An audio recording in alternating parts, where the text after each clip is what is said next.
പുതിയ ജീവിത സാഹചര്യം സൃഷ്ടിക്കുന്ന ധാരാളം വെല്ലുവിളികളുണ്ട് നമ്മുടെ ലോകത്ത്. അത് ഏറ്റവും കൂടുതൽ ബാധിക്കുന്നത് നമ്മുടെ മക്കളെ തന്നെയാണ്. അഥവാ ഒന്ന് മൊബൈൽ അഡിക്ഷനാണ്. ഞാൻ പറയാതെ തന്നെ നിങ്ങൾക്കറിയാം, മൊബൈൽ അഡിക്ഷനുമായി ബന്ധപ്പെട്ടുകൊണ്ട് എന്തെല്ലാം പ്രയാസങ്ങൾ നമ്മുടെയൊക്കെ വീടുകളിലും കുടുംബങ്ങളിലും കലാലയങ്ങളിലും ക്യാമ്പസുകളിലും സംഭവിച്ചുകൊണ്ടിരിക്കുന്നു എന്നുള്ളത്. രണ്ടാമത്തേത് ലാക്ക് ഓഫ് ഫോക്കസ് ആണ്. ഒരു കൃത്യമായ സ്വഭാവത്തിൽ അവരുടെ ലക്ഷ്യങ്ങളെ ഫോക്കസ് ചെയ്തുകൊണ്ട് മുന്നോട്ട് പോകാൻ നമ്മുടെ കുട്ടികൾക്ക് സാധിക്കുന്നില്ല എന്നുള്ളതാണ്. അതുപോലെ തന്നെ മോറൽ കൺഫ്യൂഷൻ നമ്മുടെ കുട്ടികൾ അഭിമുഖീകരിക്കുന്ന വലിയൊരു പ്രതിസന്ധിയാണ്. കാരണം അവർ കുടുംബങ്ങളിൽ നിന്നും അവരുടെ ചുറ്റുപാടുകളിൽ നിന്നും അവർക്ക് കിട്ടിക്കൊണ്ടിരിക്കുന്ന മോറൽ അഡ്വൈസോ അല്ലെങ്കിൽ മോറൽ എക്സ്പീരിയൻസോ അല്ല പുതിയ കാലഘട്ടത്തിൽ അവർ വിഷ്വൽ മീഡിയയിലൂടെ സോഷ്യൽ മീഡിയ പ്ലാറ്റ്ഫോമിൽ നിന്ന് അവർ എക്സ്പീരിയൻസ് ചെയ്യുന്നത്. അതുകൊണ്ട് തന്നെ വലിയ കൺഫ്യൂഷൻ നമ്മുടെ കുട്ടികൾ അഭിമുഖീകരിക്കുന്നുണ്ട്. അതുപോലെ തന്നെ കരിയർ കൺഫ്യൂഷൻ. അവരുടെ മുമ്പിൽ ധാരാളക്കണക്കിന് സാധ്യതകളുണ്ട്. പക്ഷേ ഈ സാധ്യതകളിൽ ഞാൻ ഏതിനെ സെലക്ട് ചെയ്യണം, എൻ്റെ കഴിവെന്താണ്, എൻ്റെ ഇൻബോൺ സ്കിൽ എന്താണ്, ഇങ്ങനത്തെ ധാരാളക്കണക്കിനുള്ള പ്രതിസന്ധികൾ പുതിയ കാലഘട്ടത്തിലുള്ള നമ്മുടെ മക്കൾ അഭിമുഖീകരിക്കുന്നുണ്ട്. മറ്റൊന്ന് ഇൻസ്റ്റൻറ്റ് പ്ലഷർ കൾച്ചർ എന്നുള്ളതാണ്.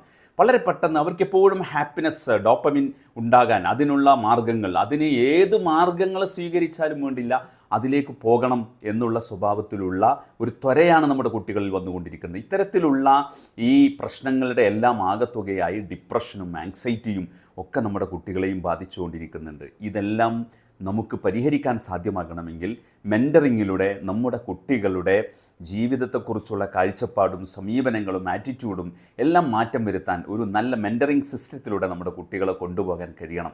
അവരുടെ ക്യാരക്ടർ ബിൽഡ് ചെയ്തതിന് ശേഷമല്ല മെൻറ്ററിങ് നൽകേണ്ടത്, അല്ലെങ്കിൽ സ്വഭാവം മോശമായതിന് ശേഷമല്ല മെൻറ്ററിങ് നൽകേണ്ടത്. നമ്മുടെ കുട്ടികളെ അവരുടെ ചെറുപ്രായത്തിൽ തന്നെ മെൻറ്ററിങ്ങിലൂടെ നമുക്ക് കൊണ്ടുപോകാൻ സാധിച്ചാൽ വലിയ മാറ്റങ്ങൾ നമുക്ക് തീർച്ചയായും നമ്മുടെ മക്കളുടെ കാര്യത്തിൽ ഉണ്ടാക്കാൻ കഴിയും. പുതിയ കാലത്ത് നമ്മുടെ രക്ഷിതാക്കളെ ഏറെ അലട്ടുന്നൊരു വിഷയമാണ് ഈ സോഷ്യൽ മീഡിയ കാലത്ത് നമ്മുടെ കുട്ടികളെ എങ്ങനെയാണ് ഏറ്റവും മികച്ച സ്വഭാവ ഗുണങ്ങളുള്ള അച്ചടക്കമുള്ള ഒരു കുട്ടിയായി വളർത്തുക എന്നുള്ളത്. അഥവാ മെൻറ്ററിങ്ങുമായി ബന്ധപ്പെട്ടുകൊണ്ടുള്ള കാര്യങ്ങളിലേക്കാണ് പലരുടെയും അന്വേഷണങ്ങൾ ചെന്നെത്താറുള്ളത്. യഥാർത്ഥത്തിൽ നമ്മൾ മനസ്സിലാക്കേണ്ടത് പുതിയ കാലത്ത് നമുക്ക് നമ്മുടെ പാരൻസിൻ്റെ ശ്രദ്ധയോടൊപ്പം അധ്യാപകരുടെ ശ്രദ്ധയോടൊപ്പം വളരെ അനിവാര്യമായി ഒന്ന് നിർവഹിക്കേണ്ടതുണ്ട്. അതാണ് മെൻറ്ററിങ് എന്ന് പറയുന്നത്. പാരൻസിൽ നിന്നും ടീച്ചേഴ്സിൽ നിന്നും ലഭിക്കാത്ത ചിലത് മെൻറ്റേഴ്സിൽ നിന്ന് അവർക്ക് ലഭിക്കുന്നുണ്ട്. ഡയറക്ഷനാണ് അതിൽ ഏറ്റവും പ്രധാനപ്പെട്ട ഒന്ന്.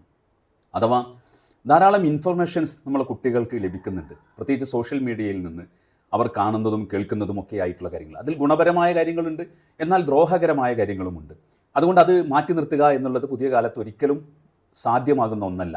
അപ്പോൾ അതുകൊണ്ട് തന്നെ നമ്മുടെ കുട്ടികളെ ഏറ്റവും ക്വാളിറ്റിയുള്ള കുട്ടികൾ, പുതിയ കാലത്തേക്ക് യോഗ്യതയുള്ള കുട്ടികളാക്കി വളർത്തണമെങ്കിൽ നമ്മുടെ പാരൻസിനോടൊപ്പം ടീച്ചേഴ്സിനോടൊപ്പം അവർക്ക് അവരുടെ ജീവിതത്തിൽ മെൻറ്ററിങ് നിർവഹിക്കാൻ പറ്റുന്ന ഏറ്റവും യോഗ്യനായ പ്രാപ്തനായ ഒരാളെ കണ്ടെത്തി കൊടുക്കുക എന്നുള്ളത് രക്ഷിതാക്കളെ സംബന്ധിച്ചിടത്തോളം അവരുടെ ബാധ്യതയാണ്.